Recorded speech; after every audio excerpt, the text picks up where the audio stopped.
Le vouloir humain est la source de tous les maux de la pauvre créature, disait Jésus à Luisa Picaretta. Vraiment, en fait, on ne se rend pas compte, mais tous nos problèmes, toutes nos souffrances viennent de cette fichue volonté propre. Donc la volonté propre, c'est quoi? C'est en fait toutes les fois où on agit sans faire la volonté de Dieu, sans vivre dans la volonté de Dieu. Sans faire la volonté de Dieu, déjà, c'est sûr, ça nous détruit, ça nous met en pièces. Je vais vous lire des textes, là, vous allez voir des extraits de Jésus qui parlait directement à cette mystique Luisa Picaretta et qui lui a expliqué à quel point cette volonté propre, en fait, elle nous détruit, et parce on avait été créé pour vivre dans la divine volonté. Il lui dit à un autre endroit, « Ma fille, combien de maux viennent à l'âme qui vit dans sa volonté propre ?» Ma fille, combien de maux viennent à l'âme qui vit à l'ombre de sa volonté propre? Cette ombre la rend froide et la plonge dans l'indolence et la torpeur. C'est le contraire pour l'âme qui vit dans la lumière de ma volonté. Au tome 15, 21 juin 1923. En fait, on a été créé pour vivre dans la divine volonté, pour vivre pleinement heureux. Et en fait, vraiment, ça attriste Dieu, en fait, tout simplement, qu'on vive dans notre volonté propre. Et toutes les souffrances, et là voilà l'explication de la souffrance, toutes les souffrances que Dieu nous permet, que Dieu envoie, etc., c'est pour détruire ce royaume de la vie dans la volonté propre et pour nous donner de vivre dans la volonté pour notre propre bonheur, en fait. C'est ça qui est trop beau. Et quand on comprend ça, en fait, on a envie de se mettre avec le Seigneur pour aller détruire cette volonté propre qui nous cause tous nos problèmes.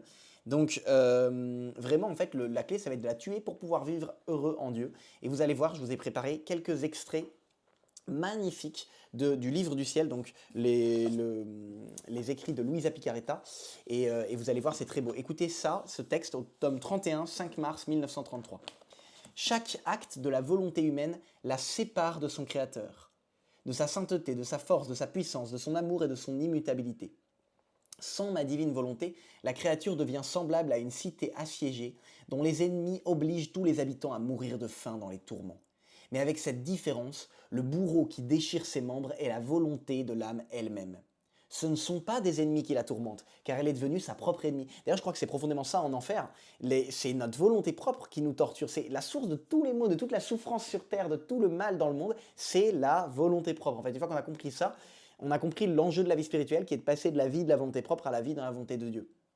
Et écoutez à quel point ça attriste, ça peine notre Seigneur.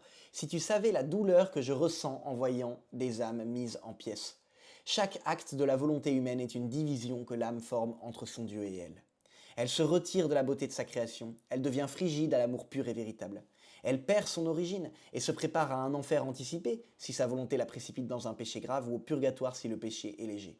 La volonté humaine est comme une gangrène pour le corps. Elle a la vertu de déchirer la chair en morceaux et de déformer la beauté de la créature. Pauvres âmes sans ma divine volonté. Voilà, c'est comme une gangrène et Jésus, le céleste médecin, veut détruire nos maladies, veut détruire cette gangrène. Alors, cette volonté, notre volonté, en fait, c'est vraiment le plus grand cadeau que Dieu nous ait donné. Et si elle est unie à la divine volonté, si on vit dans la divine volonté, on peut faire des merveilles, on peut s'épanouir et poser des actes de volonté dans la divine volonté qui vont en fait être merveilleux, nous rendre heureux. En fait, c'était le projet initial au Jardin d'Éden pour la création, c'était le projet originel. Mais lorsqu'on agit contre Dieu ou même sans Dieu, sans vivre en lui, et vous allez voir à la fin, on peut même aller encore plus loin, même quand on se contente de faire la volonté de Dieu et pas de vivre dans sa volonté, eh bien, en fait, c'est de là que vient toute la souffrance. Donc, je pense que les amis, il faut augmenter notre désir, notre volonté de vivre en Dieu, parce que c'est tout ce qui compte. Une fois qu'on voudra vraiment vivre en Dieu, et que ça va être notre premier but, qu'on va mettre toute notre énergie là-dedans, eh bien, on va s'en approcher, puisque pour vivre en Dieu, justement, il faut le vouloir. Et pour le vouloir vraiment, eh bien, il faut accepter de renoncer aussi à notre volonté propre qui ne veut pas ça. Parce que Jésus nous dit aussi au tome 4, 3 octobre 1901, alors je sais c'est dense, je sais je parle vite, mais voilà, vous pouvez changer les paramètres de lecture de la vidéo si vous voulez pour mettre en 0,75.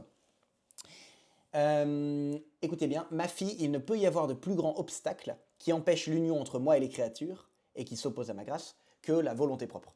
Donc vraiment, la volonté propre, c'est le plus grand obstacle. Encore un petit dernier passage où il nous dit que la divine volonté, justement, ça va être l'air de notre âme, et que sans volonté propre, on manque d'air. En fait, notre corps, il ne peut pas respirer sans air biologique, et notre âme physique, je dis n'importe quoi, notre âme, elle ne peut pas respirer sans la divine volonté. Donc au tome 16, 20 novembre 1923. Ma volonté n'est pas seulement vie, elle est l'air de l'âme. Si l'air manque, la nature décline, la respiration est entravée, le cœur est gêné dans ses pulsations, la circulation du sang devient irrégulière, l'intelligence s'engourdit, les yeux deviennent presque sans vie, la voix suffoque, les forces déclinent. Qu'est-ce qui amène un tel chaos? Juste le manque d'air. C'est hyper limpide, c'est simple. Tout est simple, Dieu est simple. Tout cela est causé par la volonté propre, qui, comme l'air déficient, produit chaos, irrégularité, faiblesse, en somme le déclin de tout ce qui est bon dans l'âme. Si la vie humaine n'est pas aidée par l'air céleste de ma volonté qui fait tout renaître, qui fortifie, ordonne et sanctifie tout, elle est une vie à moitié éteinte, désordonnée et sur la pente du mal.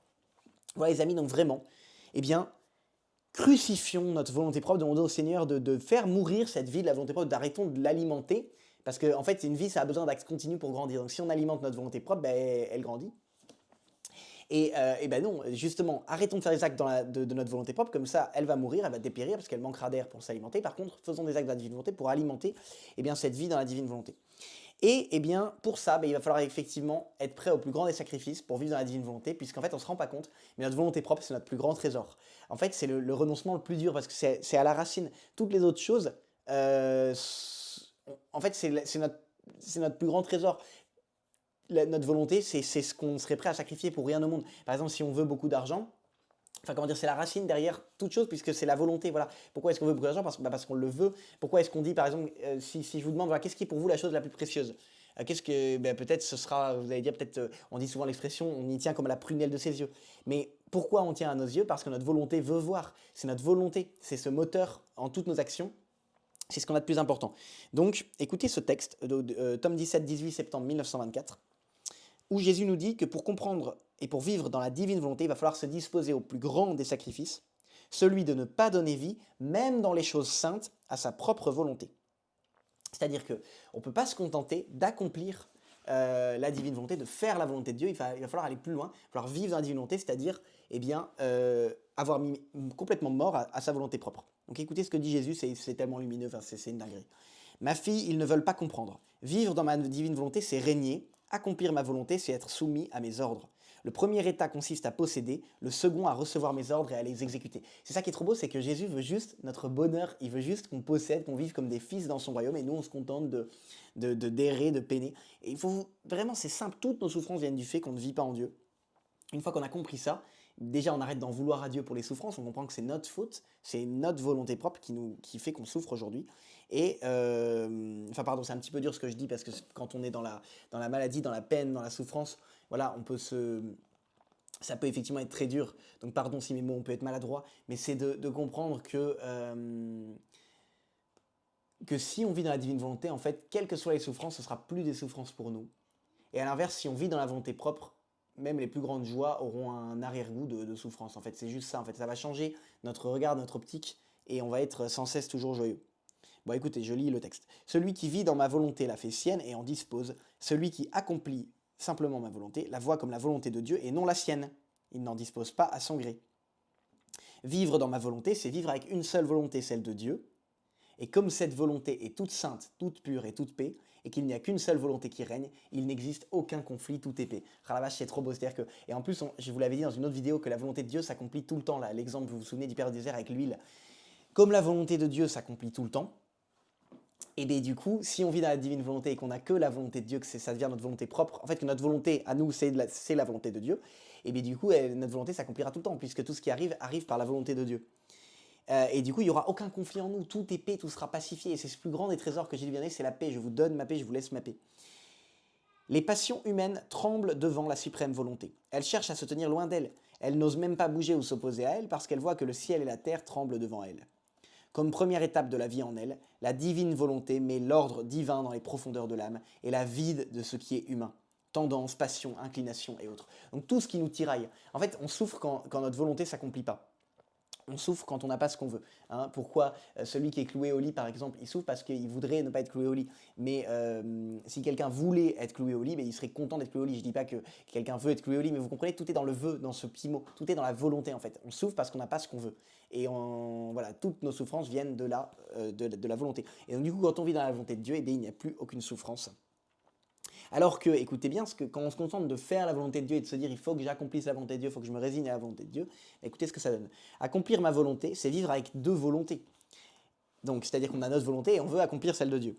Et conséquemment, quand je donne l'ordre de faire la mienne, l'âme sent le poids de sa volonté propre, ce qui provoque de la résistance. Même si l'âme accomplit fidèlement les ordres de ma volonté, elle sent le poids de sa nature rebelle, de ses passions et de ses inclinations. C'est-à-dire qu'on se bat, on lutte sans cesse. on combat, on sent bien que, comme dit Saint Paul, je ne fais pas le bien que je voudrais, je fais le mal que je ne voudrais pas. Et on lutte, et on lutte, et on lutte. Et là, eh ben, il dit ça, même les saints, même Saint Paul et tout ça, c'est exactement ce qu'il dit. Combien de saints, bien qu'ils eurent atteint la perfection la plus élevée, se sentaient oppressés par leur volonté propre qui leur faisait la guerre. Plusieurs étaient forcés de s'écrier: Qui me délivrera de ce corps de mort? Donc c'est Saint Paul, ce qui signifie: Qui me délivrera de ma volonté propre, qui cherche à donner la mort au bien que je veux accomplir. Même les saints, oui, qui vivaient dans la plus haute perfection, ben, ils sentaient toujours le poids de cette volonté propre, et ils sentaient bien qu'au ciel, enfin, ils seraient pleinement délivrés dans la vie du ciel. Et ce que dit Jésus à Louisa Piccarreta, et ce qui est confirmé par tant d'autres saints et mystiques, c'est que ça y est, ça va être le moment où Dieu veut donner la vie du ciel sur la terre, et que ce qui était réservé avant au ciel, eh bien, va pouvoir être vécu dès cette terre. Il le confirme aussi à Léon de la Chance. C'est magnifique. Vivre dans ma volonté, c'est vivre comme un fils. Accomplir ma volonté, c'est vivre comme un serviteur. Dans le premier cas, ce que le Père possède appartient aussi au Fils.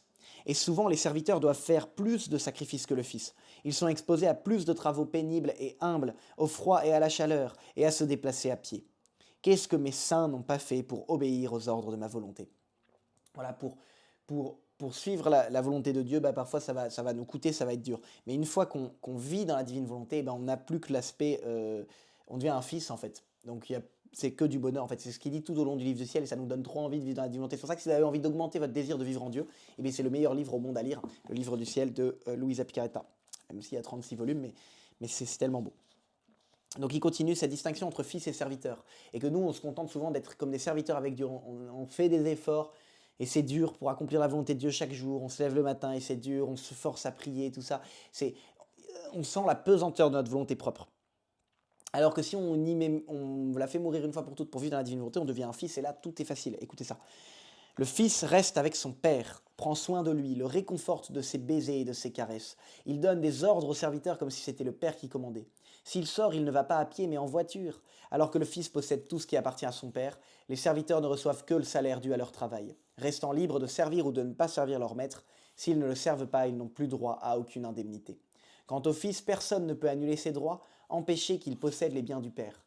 Aucune loi céleste ou terrestre ne peut annuler ses droits, ni délier sa relation de filiation vis-à-vis de son père. Et là, écoutez bien, c'est tellement beau. Écoutez, écoutez. Ma fille, la vie dans ma volonté est celle qui s'apparente le plus à la vie des bienheureux dans le ciel. Elle est aussi distante de la vie de ceux qui accomplissent ma volonté et sont fidèlement soumis à mes ordres que le ciel est distant de la terre. Donc il y a autant de différence, autrement dit, entre ceux qui accomplissent la volonté de Dieu et ceux qui vivent dans la divine volonté qu'entre le ciel et la terre. C'est vraiment la vie du ciel que Dieu veut donner dès maintenant. Waouh, c'est un truc de dingue. C'est un truc de fou. Elle est aussi distante aussi que le fils est distant des serviteurs ou qu'un roi est distant de ses sujets. C'est un cadeau que je veux accorder en ces temps si tristes. Que l'on ne fasse pas seulement ma volonté, mais qu'on la possède. Waouh, waouh, waouh, waouh, je suis en extase dans le texte, je trouve ça trop beau. C'est là où le mal surabonde, là où le mal abonde, la grâce surabonde, c'est un cadeau. Ne suis-je pas libre? Parce que nous, parfois, on se pose dire, oui, mais Seigneur, non, mais ça c'était réservé pour le ciel, on ne peut pas y vivre de cette terre, machin. Et il nous répond, ne suis-je pas libre de donner ce que je veux, quand je veux et à qui je veux? Un maître ne peut-il pas dire à son serviteur, vis dans ma maison, mange, prends et commande comme si tu étais moi-même? On peut commander à la création, c'était une faculté qu'on avait avant le péché originel, quand on vivait dans la divine volonté, eh bien on régnait, on était revêtu de lumière et Dieu veut nous donner ça, c'est pour ça qu'il nous a créés. Un maître ne peut-il pas dire à son serviteur, vis dans ma maison, mange, prends et commande comme si tu étais moi-même, j'ai déjà lu, pardon. Et pour s'assurer que personne ne puisse mettre en doute que ce serviteur possède les biens du maître, celui-ci le reconnaît comme son fils et lui accorde le droit de possession.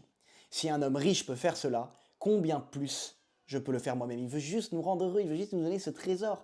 Quand on voit ça, on comprend que Dieu, il est juste triste qu'il y ait cette gangrène en nous, qu'il y ait cette division, comme j'ai lu tout à l'heure, il veut juste nous combler en fait. Et nous, on veut pas, on reste dans nos trucs. Voilà, et donc il nous dit, la vie dans ma volonté est le plus grand cadeau que je veux donner aux créatures. Ma bonté et ma générosité veulent toujours répandre plus d'amour sur elles.